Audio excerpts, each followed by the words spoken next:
लीला के 2014 में जब वो चौथी क्लास में पढ़ती थी तो करंट आ गया था, उससे दोनों हाथ कट गए थे।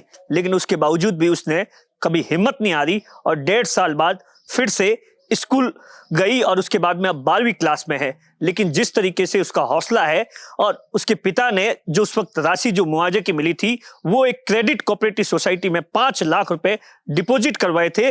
वो इसलिए करवाए थे क्योंकि लीला बड़ी होकर जब पढ़ाई करेगी तो उसका सहारा बनेंगे वो पैसे। लेकिन अब वो क्रेडिट कोऑपरेटिव सोसाइटी के पैसे फंस गए हैं। ऐसे में लीला के सपनों को भी ब्रेक लग गया है। हमारे साथ में पूरा परिवार है। हम जानते हैं कि किस तरीके से लीला ने पैरों से लिखकर पढ़ाई की और 12वीं क्लास में एग्जाम दिया है, किस तरीके की संघर्ष पूरी कहानी है और अब लीला के सपनों को किस तरीके से ब्रेक लग रहा है।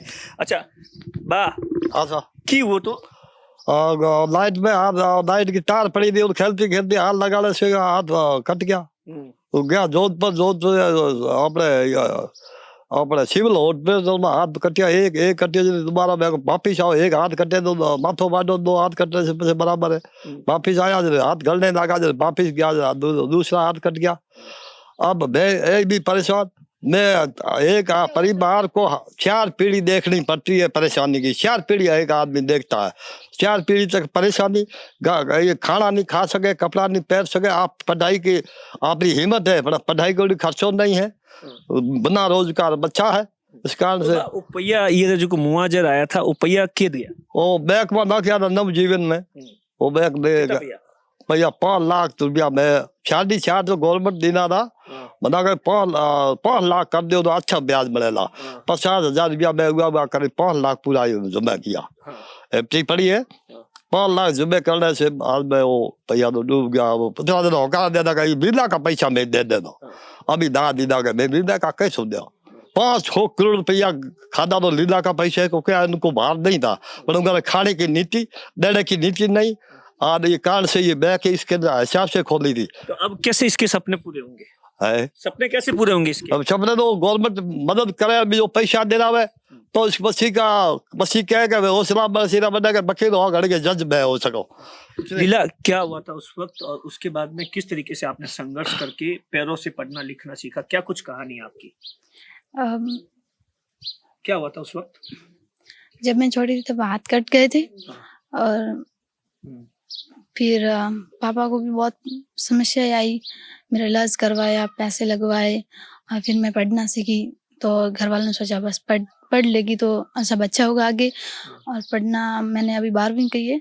12वीं के बाद अब कुछ आगे करना है, लेकिन कुछ चाहिए भी होता है, पैसे वैसे नहीं है पास में। पापा किसान है और वो बैंक में जो जमा करवाए थे वो पैसे मतलब ले लिए गए। अब वो वापिस चाहिए। ये आप सबसे अगर पैसे नहीं मिले तो किस तरीके से आपकी जिंदगी आपके सपनों पर ब्रेक लग जाएगा? वो तो सब होता ही है। अब बड़ी होकर क्या कुछ बनना चाहती हो? 2-3-4 सपने हैं मेरे तो। क्या क्या? वकील है, पुलिस इंस्पेक्टर है और भी है कुछ ऐसा। हादसे से पहले क्या जिंदगी थी और बाद में कैसी जिंदगी होगी? किस तरीके से आप अकेली रहती थी और उसके बाद में आपने पैरों से लिखना कैसे सीखा, ये बताइए। जब तो मैं छोटी थी जब मतलब जिंदगी के बारे में कुछ पता नहीं था, खेलते खेलते ये सब हो गया, खेल में पता नहीं क्या हो गया। लेकिन जब मैंने पढ़ना सीखा ना उसके बाद भी ठीक लगा। लेकिन अब मुझे लग रहा है कि मेरी जिंदगी में क्या होने वाला है, कैसे नहीं होने वाला है, सब समझ में आ रहा है, लेकिन क्या करूँ।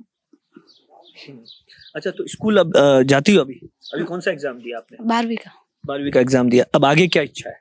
आगे कॉलेज वगैरह करनी है और आगे भी कुछ डिग्रियां करनी है। लेकिन अब अभी आपने क्या न्यायालय को न्यायाधीश को क्या खत लिखा है? मैंने यही लिखा है कि मेरे जो हमने पैसे जमा करवाए थे ना वही हमें वापस दे दे बस। अच्छा, पैरों से खत लिखती? हाँ। अच्छा तो जब आप शुरू में पैरों से लिखती थी तो आपको कैसी दिक्कत आती थी, परेशानी आती थी? और उसके बाद में अब एग्जाम होते हैं तो भी किस तरीके से देती हो? अब एग्जाम में अलग बैठ के देती हूँ। हाँ। क्योंकि नीचे बैठ के देनी पड़ती है मेरे को, सब बेंचों पे देते हैं। और पहले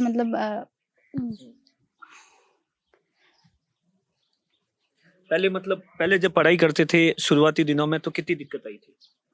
तब तो मतलब पैरों में लिखना बहुत टफ होता है और लिखना राइटिंग नहीं होती थी, बस लिखना सीख जाती थी। एक बात बताओ, बाकी बेटियों के तो हाथ वगैरह सब होते हैं, वो भी हिम्मत हार जाती है, आपने इतनी हिम्मत कहाँ से लाई और बाकी बेटियों को क्या संदेश देना चाहती है?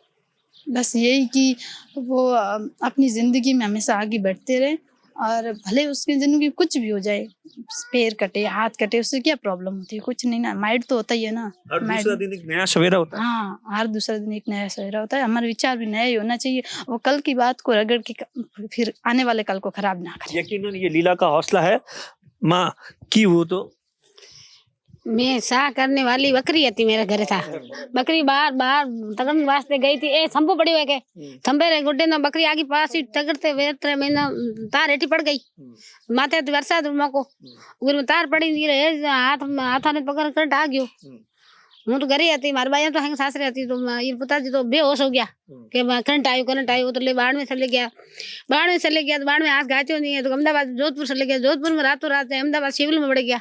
सिविल महीना में मेरा बेटा पढ़ता था 13वीं में, मैं मोबी लड़को मेरे पढ़ दो ये सरस्वती स्कूल में, सरस्वती बालजी वाले स्कूल में पढ़ता। बीजूड़ में 10वीं पढ़ता, 10वीं क्लास छूटे गई, 12वीं क्लास 13वीं क्लास छूटे गई। मेरा लड़का मेरे पास, हूँ ओटे पास, बुढ़ा बड़ा आप एक हमारे घर में आप अकेला था।